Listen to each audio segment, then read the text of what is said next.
Você conhece a lenda do edifício Joelma, o gigante de concreto no coração de São Paulo que carrega as cicatrizes do fogo e de um passado ainda mais sombrio? A história começa muito antes das chamas de 1974, em um tempo onde o terreno na rua Santo Antônio já era evitado pelos antigos moradores da Bela Vista, que sussurravam sobre maldições e crimes ocultos sob o asfalto. Eu sou o único que restou daquela última reunião no 15º andar, e o que o mundo chama de tragédia elétrica, eu chamo de purificação. Necessária, pois o que estava sendo invocado naquele quarto proibido não pertencia a este plano. Naquela manhã de fevereiro, o calor em São Paulo era sufocante. Um mormaço que parecia prever o inferno que subiria pelas escadarias de metal, mas dentro do escritório de importação onde eu trabalhava, o ar era gelado e denso. Meu chefe, o senhor Alencar, um homem de posses com um olhar vazio que parecia atravessar as pessoas, me chamou até a sala dos fundos,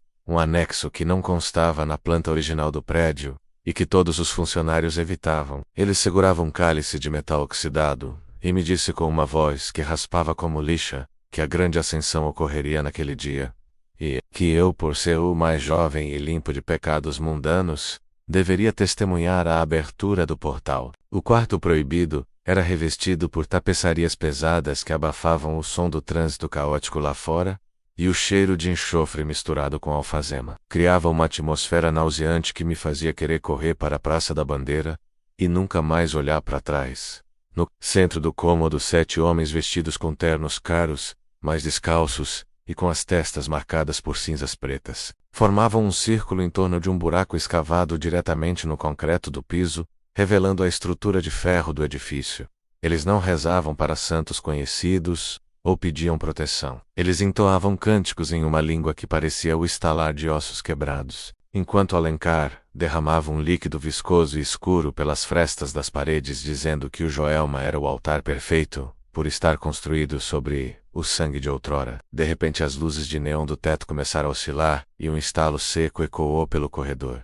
Mas não era um curto-circuito comum. Era como se a própria realidade estivesse se rasgando, para dar passagem a algo que rastejava das profundezas do terreno. O ar tornou-se respirável, não pela fumaça que logo surgiria, mas pela pressão espiritual que fazia meus ouvidos sangrarem enquanto Alencar gritava que o dono da terra exigia seu dízimo de almas. Foi nesse exato momento que o primeiro foco de incêndio começou no ar-condicionado do andar de baixo, mas eu vi, com meus próprios olhos, que as chamas não eram laranjas, elas eram de um azul metálico e frio que consumia a matéria sem emitir calor imediato, subindo pelas cortinas do quarto proibido como serpentes famintas. O pânico se instalou no prédio, gritos de desespero vinham de todos os lados e o som de vidros estourando parecia uma sinfonia macabra, mas dentro daquela sala os 7 homens permaneciam estáticos sorrindo, enquanto a pele de seus rostos começava a derreter, sob o efeito do pacto. Eu consegui me desvencilhar do transe e corri em direção à porta, sentindo o tapete queimar meus pés descalços,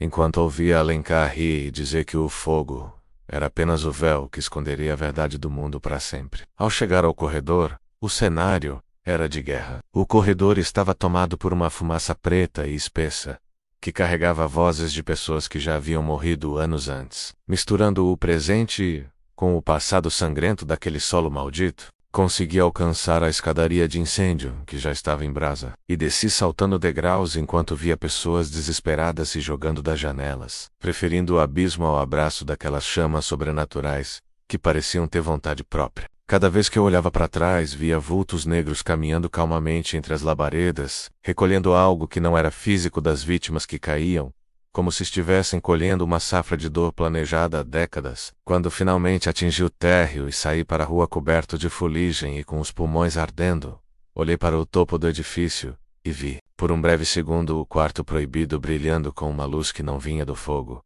mas de uma fenda aberta no próprio céu. Hoje, décadas depois, o Joelma foi reformado e rebatizado. Mas eu ainda passo pela frente e sinto o mesmo calafrio que senti naquele dia, sabendo que as paredes novas apenas camuflam o santuário que ainda pulsa lá dentro. As pessoas entram e saem para trabalhar, ignorando que o culto nunca acabou, e que o fogo foi apenas o batismo de algo que ainda aguarda a próxima oportunidade. Para terminar, o que começou. Eu carrego as cicatrizes e o silêncio, pois sei que se eu contar a verdade completa em voz alta, as chamas azuis voltarão para buscar a última testemunha, que ousou escapar do círculo de Alencar. O Joelma não é apenas um prédio, é uma ferida aberta na alma de São Paulo, um lembrete silencioso de que há portas que nunca deveriam ser abertas e dívidas que nem o tempo nem o fogo são capazes de apagar.